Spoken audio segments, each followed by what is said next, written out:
सुनने के बाद आपको किसी ने दिल से याद किया है, कृपया अपना फोन रिसीव कीजिए।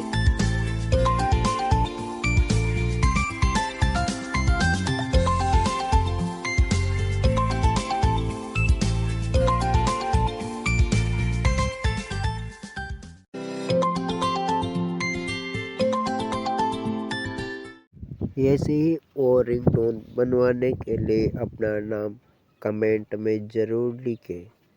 चैनल को सब्सक्राइब जरूर करें।